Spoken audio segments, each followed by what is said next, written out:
Biologia Evolutiva de Gilvan. Yanomami. Os Yanomami são uma etnia, está no norte do país, estão no estado no Brasil, no estado de Roraima, também na Venezuela. Então vamos pegar alguns dados. Eu vi outro dia uns vídeos, mandaram para mim, eu fiquei assim, abismado com o nível de baixa qualidade que as pessoas têm de abordar os temas. Vamos fazer rapidamente entendendo. O Brasil, em 1500, quando Cabral chegou a Porto Seguro, há relatos que tinha 5 milhões e meio de indígenas, desses povos, que eram diferentes etnias, diferentes grupos. Desses 6 milhões, hoje não tem 500 mil. Lembrando que alguns pontos aqui é importante salientar. Isso é mais na linha litorânea, porque o Brasil não tinha, vamos pensar na guerra, a guerra suja, a guerra do Paraguai, pego o Mato Grosso, todo o Pantanal, a região toda que tem vários indígenas, não pertencia ao Brasil. Não havia incorporado ainda, que aí a negociação, que era território, o Acre, Roraima, e entre outros, na região norte, lá na região norte. Então, vamos entender, a floresta amazônica ela é muito grande, ela não está só no Brasil. Os índios Yanomami ocupam no estado de Roraima 96 mil quilômetros quadrados. Enquanto na Venezuela eles ocupam quase o dobro disso. 192 mil quilômetros quadrados é a área que eles ocupam. Então, mais na Venezuela do que no Brasil. Então, uma etnia internacional.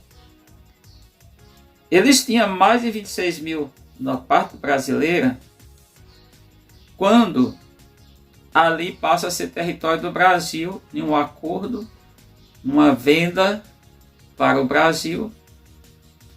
Então, isso em 1943. Só em 1943, na verdade, fizeram os primeiros contatos brasileiros, vamos pensar, os indigenistas, com esses povos, bem claro.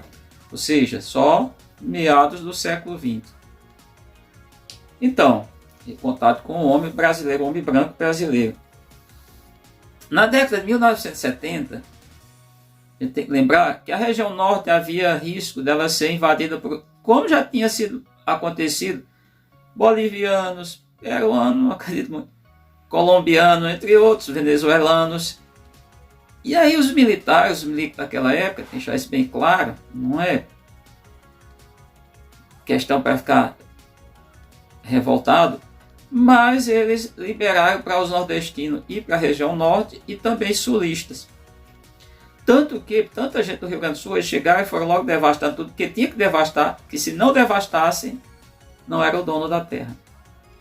Isso é fato. E aí, era tratado como os gafanhotos. Os nativos lá locais tratavam, diziam que era como se fosse uma praga de gafanhoto. Era assim que eles tratavam. Então, em 1970, para ser mais preciso, 1977, era do governo, acho que era Geisel, e ele começa a fazer a demarcação. Olha, no regime militar, na ditadura militar, os caras começaram a se preocupar com esses humanos, esses brasileiros, verdadeiros brasileiros, começaram a demarcar a terra. Só que essa terra, ela demorou, ela só foi concluída a demarcação em 1992, que eu acho que era o governo do boneco Collor.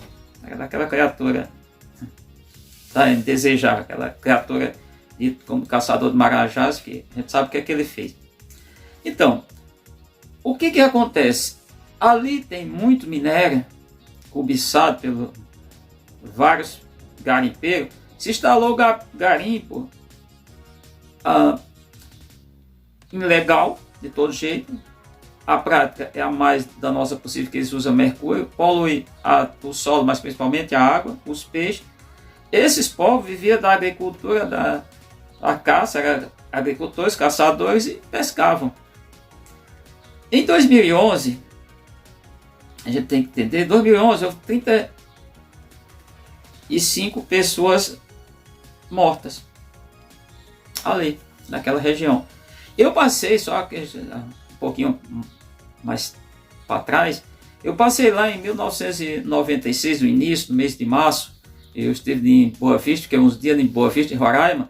Inclusive eu fiquei hospedado, porque eu nunca tive essa questão, problema com Forças Armadas, nunca, muito pelo contrário.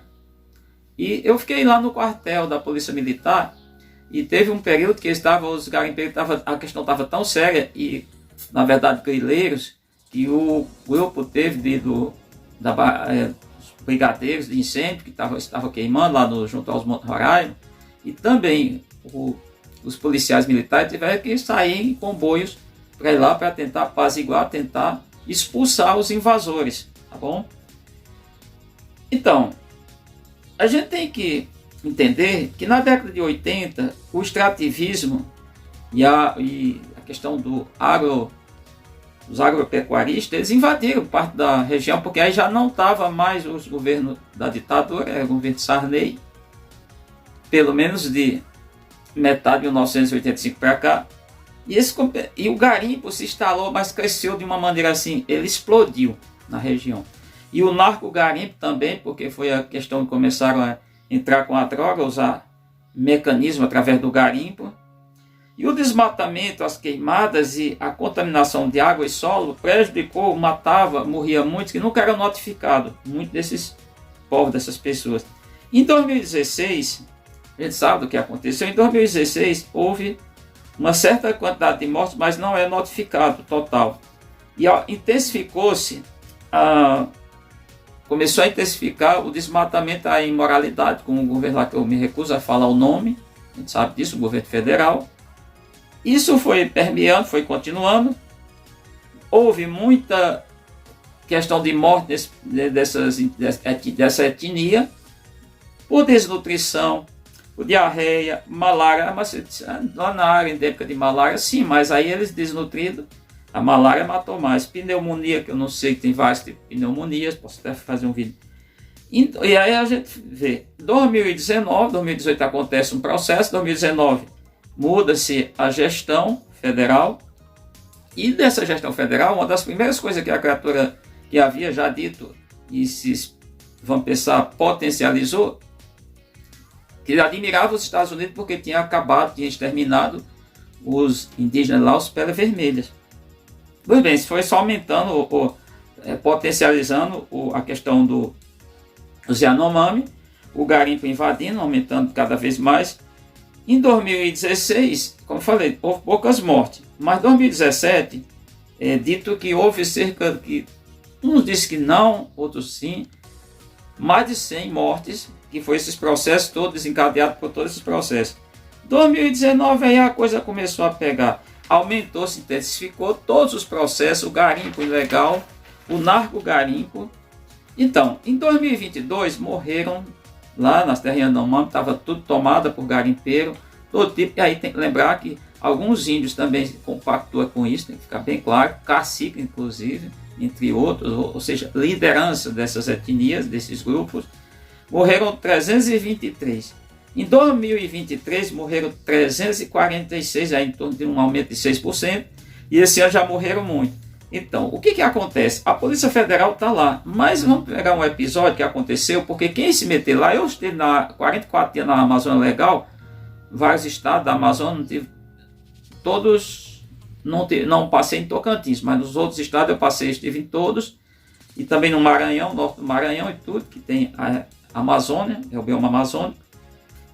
Então, os assassinatos que ocorreram no dia 5 de junho de 2022, do Bruno Pereira, que era um indigenista, junto com o Don Phillips, um jornalista que estava escrevendo sobre esses povos, um jornalista inglês, que é junto na região. Então, mostra aquela região. Por exemplo, eu tenho amigos que estudaram comigo, fizeram concurso para o IBAMA e passaram, foram 2, e fizeram a região norte, eu não fiz, eu fiz para Pernambuco.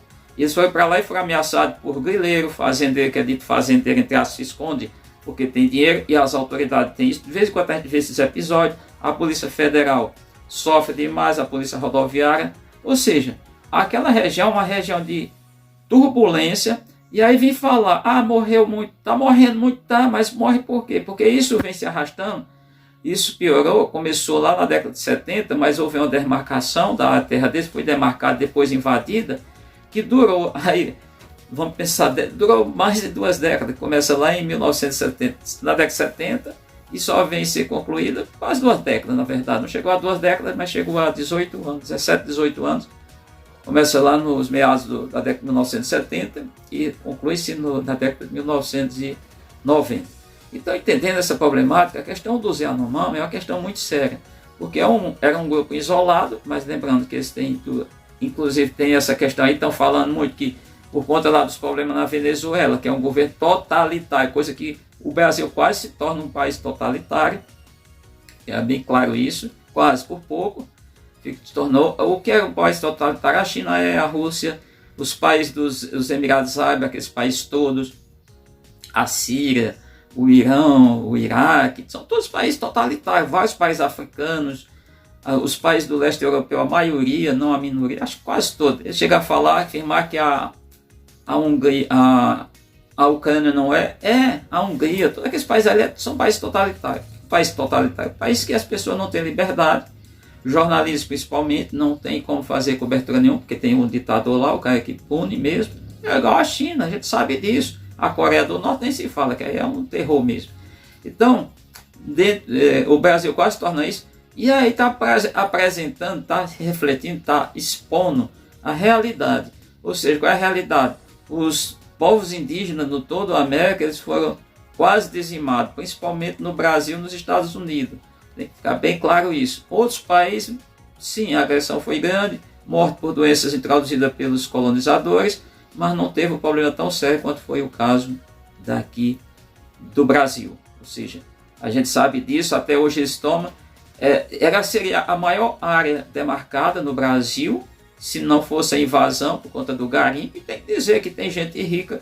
O patrimônio que eles já destruíram, que a Polícia Federal tem destruído, é muita coisa. Então é lamentável porque esse garimpo ele destrói tudo, destrói não só, acaba com as etnias onde ele chega, mas acaba com a floresta, polui tudo, deixa, vamos pensar, uma desgraceira, uma devastação total. Essa é a realidade. Então eu queria fazer esse vídeo, por quê? Porque eu vi chegando isso, e aqui é um canal que a gente tem uma certa liberdade para fazer isso, explicar que na verdade o genocídio que foi praticado em toda a América, bem claro, toda a América, também teve na África, teve na Ásia, teve na Oceania, mas aqui na América, contra os povos originários, foi um negócio assim absurdo, e continua, porque hoje se não mata também de bala, mas mata principalmente por doenças, mata porque entra nas reservas, e nos locais onde eles habitam, e destrói tudo. São normalmente grileiros. O termo grileiro, vocês talvez não saibam, mas é um termo que deriva porque o pessoal, para esquentar escrituras velhas, botava um monte numa caixa, jogava um monte de grilo, os grilos cagavam, sujavam ali as escrituras para dar um aspecto que era bem mais antigo. Então o termo grileiro, e é o que tem mais no Brasil. A Amazônia basicamente é a terra toda, a União, claro que a gente tem que ficar bem claro para não criar nenhuma animosidade. Boa parte foi dada pelos governos ditadores, ou seja, da ditadura militar, que era a maneira de ocupação, foi desmatado com todo o incentivo, vamos imaginar, eles estimulando a acontecer que fizesse isso, e lá para cá o que tem muito é grilagem. A maioria das terras dos grandes fazendeiros que tem na Amazônia, toda a região norte do país, é tudo de grilagem, assim como é o centro-oeste. Tem que ficar bem claro isso. Costa, fecha para aqui.